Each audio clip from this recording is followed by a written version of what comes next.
বাংলায় গ্রামের রহস্যময় গল্প ছড়িয়ে আছে। বেলুরিয়ায় দাঁড়িয়ে আছে এক বিশাল বটগাছ। বলা হয় এখানে পেতনির বাস। গ্রামবাসীরা বলে রাত হলে গাছের নিচে মেয়েলি কান্না আর অদ্ভুত শীষ শোনা যায়। সবাই ভয়ে এড়িয়ে চলে। অর্ণব শহরে পড়াশোনা করা এক তরুণ, ছুটিতে এসেছে দিদিমার কাছে।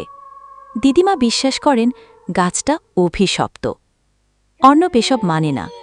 পূর্ণিমার রাতেই শর্টকাট ধরল অর্ণব। বটগাছের কাছে হঠাৎ সাদা পোশাকের মেয়ের অবয়ব ভেসে উঠল, চোখ উজ্জ্বল। গ্রামের প্রবীণরা জানায় কল্পনা নামের এক মেয়ে প্রতারণার শিকার হয়ে এই গাছের নিচে আত্মহত্যা করে। তারপর থেকে এই জায়গাটা অভিশপ্ত।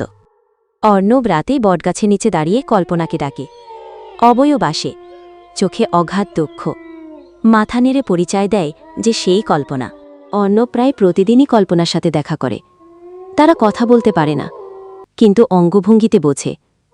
অর্ণব বুঝতে পারে সে ভয়ঙ্কর নয়, বরং একাকী। হঠাৎ এক রাতে বাতাস কালো হয়ে যায়, চারপাশে আত্মাদের কান্না ভেসে আসে।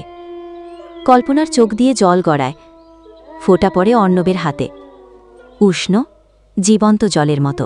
অর্ণব খুঁজে পায় কল্পনার লেখা এক চিঠি, যেখানে সে ক্ষমা চেয়েছিল।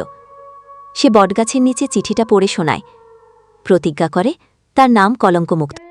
অর্ণব চিঠিটা সবার সামনে পড়ে। গ্রামবাসীরা কাঁদতে থাকে, কল্পনাকে অপমান করার জন্য অনুতপ্ত হয়, তার আত্মার শান্তির জন্য প্রার্থনা করে। শেষ রাতে কল্পনা শান্ত মুখে আসে, প্রথমবার বলে ধন্যবাদ। তারপর আলোয় মিলিয়ে যায়। অর্ণব বুঝল কল্পনা মুক্তি পেয়েছে, কিন্তু তার মনে গভীর শূন্যতা। পূর্ণিমার আলোয় সে আকাশের দিকে তাকিয়ে কেঁদে ফেলে।